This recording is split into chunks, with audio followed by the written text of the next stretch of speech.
बिस्मिल्लाहिर्रहमानिर्रहीम, अस्सलाम वालेकुम। मैं समी इब्राहिम हूँ और आप देख रहे हैं हमारा यूट्यूब और फेसबुक चैनल। बहुत अहम इंफॉर्मेशन है जो आपके साथ शेयर करनी है। बहुत सारी चीज़ों की क्लैरिफिकेशन की ज़रूरत है और इससे आपको यकीनन अंदाज़ा भी होगा कि जालसाज़ी किसे कहते हैं, झूठा प्रोपेगेंडा किसे कहते हैं।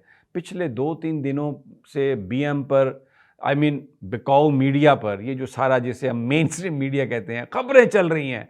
वो जी फरा जो दोस्त हैं बुशरा बीबी की, उन्होंने एक खुफिया पासपोर्ट ले लिया, कॉपीज आ रही हैं, हासिल कर लिया, इन्वेस्टिगेटिव जर्नलिज्म। मैं भी बड़ा परेशान था, मैं भी सोच रहा था, क्योंकि मुझे ऐसा लग रहा था जैसे किसी फिल्म की कहानी चल रही है। थोड़ी सी तहकीक की, थोड़ा सा लोगों से बात की, तो वो फैक्ट्स के ये इस पासपोर्ट की, अगर ये पासपोर्ट है तो हकीकत क्या हो सकती है, ये मैं आपको आपके सामने पेश करूंगा। और दूसरा बड़ी इंपॉर्टेंट बात है कि सुप्रीम कोर्ट अपने फैसलों में ये कह चुकी है कि जो रजिस्ट्रार ऑफिस है उसके पास ये इख्तियार नहीं है कि वो जो दरखास्तें आएँ उनको वो रिजेक्ट करे, लेकिन वो हो रही हैं रिजेक्ट। हम रिपोर्ट कर चुके हैं, चौधरी एतजाज़ एहसन की जबरी गुमशदगियों के हवाले से जो थी उसको वापस कर दिया गया। फिर इसके अलावा और बहुत सारे अहम मामलात पर सिंध बार कौंसिल की पिटीशंस भी थी। मैं सलाउद्दीन साहब को सुन रहा था जिसमें फ़ौजी अदालतों का क़याम है और बहुत सारी चीज़ें हैं। वो पिटीशंस भी रजिस्ट्रार ने वापस कर दी थी। तो सुप्रीम कोर्ट के फ़ैसले मौजूद हैं 2002 से लेके 2022 तक, जिसमें ये इख्तियार रजिस्ट्रार के पास नहीं है, लेकिन फिर भी रजिस्ट्रार हर चीफ जस्टिस के दौर में एतराज़ लगा के दरखास्तें वापस करते रहे। तो अब तो दौर जस्टिस काजी फ़ाइज़ ईसा का है और उनकी जो हमजोलियाँ हैं वो तो बहुत ज़्यादा सोशल मीडिया पर रौला डाला हुआ था उन्होंने कि अब आइन और कानून जो है उसका एक नया स्टैंडर्ड, नए बेंचमार्क तय होंगे। तो ये अब रजिस्ट्रार साहब फिर कौन से कानून के तहत ये सारी दरखास्तें वापस कर रहे हैं, और काजी फ़ाइज़ ईसा साहब की नाक के नीचे ये काम हो रहा है, तो क्यों नहीं इसको रोकने की कोशिश की जा रही, इस पर भी बात करूंगा। नवाज शरीफ साहब कोयटा जा रहे हैं, आज जाना था लेकिन अब कल जाएंगे, और वही पुरानी शराब नई बोतल, वो सारे जो मोरे हैं, इलेक्टेबल्स जो हैं, उनको इकट्ठा किया जाएगा। नवाज शरीफ साहब वज़ीर आज़म बनने के ख्वाहिशमंद हैं, लेकिन नवाज शरीफ साहब के लिए भी ये एक लम्हा फ़िक्रिया होना चाहिए कि ये जो मोहरे हैं ये तो फिर जिस वक्त चाहेगा कालीन इनके पाँव तले से खींच लेंगे और ये फिर उसी तरह गिरेंगे जैसे गिरते रहे हैं।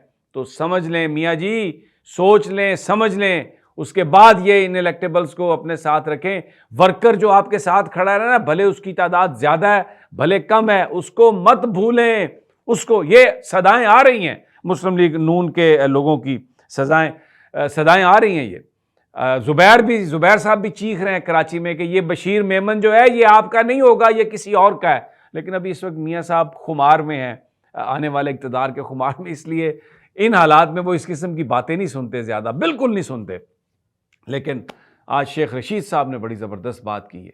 उन्होंने कहा है कि गेट नंबर 4 में मैं नवाज शरीफ का साथी रहा हूँ आने जाने में, और इस वक्त सिर्फ 2 ही बंदे खामोश हैं, या मियाँ नवाज शरीफ या मैं, और मैं बस अब इंतज़ार कर रहा हूँ कि कैसे अब मियाँ नवाज शरीफ को कैसे नज़र लगती है। उन्होंने कहा हमें तो नज़र लग गई, हमारा चिल्ला तो पुट्ठा पड़ गया, अब मैं ये देख रहा हूँ कि नवाज शरीफ को नज़र कब लगती है, और उसका चिल्ला तो चिल्ला नहीं है, वो तो 4 साल का टाइम है, वो कब पुट्ठा पड़ता है। बड़ी इंटरेस्टिंग बात है, थोड़ा सा इस पर भी बात करेंगे। लेकिन सबसे पहले आ जाए खुफिया पासपोर्ट। क्या खुफिया पासपोर्ट?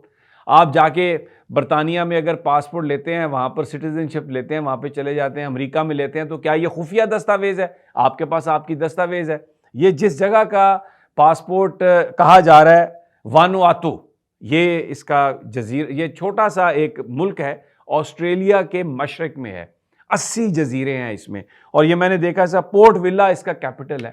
तकरीबन 3.5 लाख की आबादी है वर्ल्ड बैंक की रिपोर्ट के मुताबिक। 2021 की जो सेंसस थी, बड़ी ज़बरदस्त जगह है, खूबसूरत जगह है। उन्होंने एक प्रोग्राम अनाउंस किया हुआ है कि अगर आप $1,30,000 वहाँ पर ले आते हैं तो आपको हम पासपोर्ट दे देंगे। अच्छा, उस पासपोर्ट का फ़ायदा क्या है?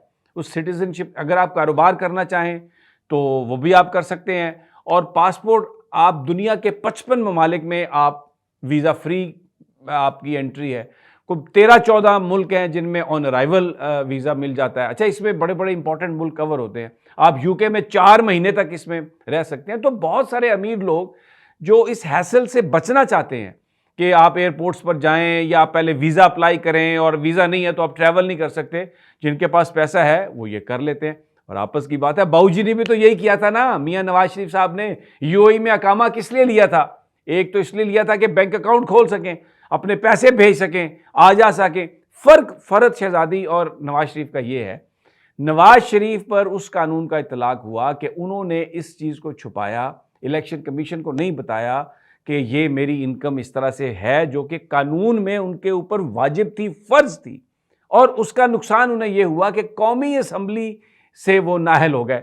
अब फरद शहजादी ना सेनेटर हैं, ना एमपी हैं, ना उन्होंने कभी इलेक्शन लड़ा, ना उन्होंने इलेक्शन लड़ना है। वो आपकी तरह और मेरी तरह एक आम ऑर्डिनरी सिटीजन है। उन पर ये इतलाक नहीं होता नाअहली का।